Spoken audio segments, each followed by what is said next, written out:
If you look at what just happened between Washington and Ottawa, this does feel like a negotiation.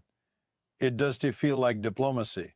It feels like escalation. Moments ago, President Donald Trump announced sweeping new economic measures targeting Canada. Tariffs expanded, trade privileges suspended, and a national security review of cross-border supply chains launched. He did to use missiles. He used markets. And within minutes, global investors reacted. But what shocked Washington was the move, it was the response. Because Prime Minister Mark Carney did protest. He did plead. He countered. The silence before the shift. For 48 hours after Trump signaled tougher trade enforcement, Ottawa went quiet. No emotional statements, no public threats. Just one line from the Prime Minister's office. Canada is evaluating all available economic options. In Washington, some interpreted that as weakness. It was positioning. Move won the European door. Within hours of the U.S. announcement, Canadian officials confirmed accelerated trade coordination talks with the European Union, not a new treaty, but a fast-track utilization of existing frameworks. Canada already has access through agreements like CETA, and now it is signaling it is prepared to lean heavily on that route. Currency markets reacted immediately. The Canadian dollar stabilized after an initial dip. European energy equities ticked upward. The message was subtle but clear. If one market tightens, others expand. Receipt number 1, move to energy leverage.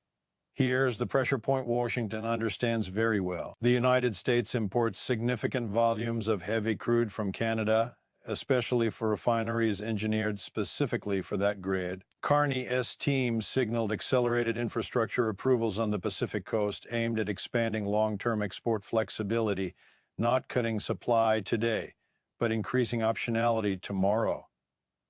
Energy futures moved. Midwest refinery stocks dipped. Analysts began using one phrase, supply diversification risk. That is financial code for leverage exists on both sides. Receipt number 2. Move 3. Digital realignment. The most strategic development was oil. It was technology. Canadian officials hinted at deeper regulatory alignment discussions with European and Indo-Pacific partners around AI governance and digital standards. Why does that matter? Because whoever sets regulatory standards shapes the next generation of digital markets. If regulatory blocks form the dawn, default to U.S. frameworks, American tech firms face compliance fragmentation. Nasdaq futures softened. Major tech stocks saw early volatility, not panic. Repricing. Receipt number 3. Inside Washington. The White House is now facing a familiar internal divide. One camp argues escalation.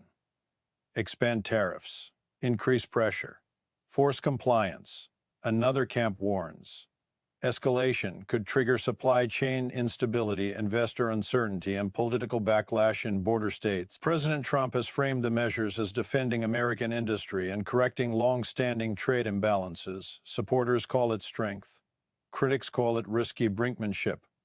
The real question is, who is louder? It's who has leverage. The bigger strategic picture. In the 21st century, economic power isn't just about size, it is about connectivity. The United States remains the largest economy in the world, but highly integrated systems create mutual dependence. Auto manufacturing across Michigan and Ontario, energy networks across Alberta and the Midwest, tech supply chains that cross the border daily. This isn't a simple buyer-seller relationship. It is an ecosystem, and ecosystems don't break cleanly, they fracture. What this means for Americans. If you live in the Midwest, energy pricing volatility matters. If you work in auto manufacturing, cross-border friction matters. If you invest in U.S. markets, regulatory fragmentation matters. Markets aren't collapsing, but they are recalculating. And recalculation is the first stage of structural change. 2 possible paths. Path 1. Negotiation resumes behind closed doors. Business leaders intervene. Both governments claim partial victory. Markets stabilize. Path 2. Retaliation expands. Trade flows reroute. capital shifts. Supply chains begin long-term restructuring. History shows that once diversification begins, it rarely reverses completely, and temporary conflicts leave permanent adjustments. So here is the real question. Is this a strategic correction in trade policy, or the beginning of a deeper realignment among Western economies? And when this dust settles, will North America be more integrated or more divided? Markets open soon. Watch the energy sector, watch the Canadian dollar, watch tech volatility. Because sometimes policy is loud, and sometimes the real story is in the quiet recalibration that follows. Let me know in the comments, is this strength or strategic overreach? And stay with us. This story is moving fast.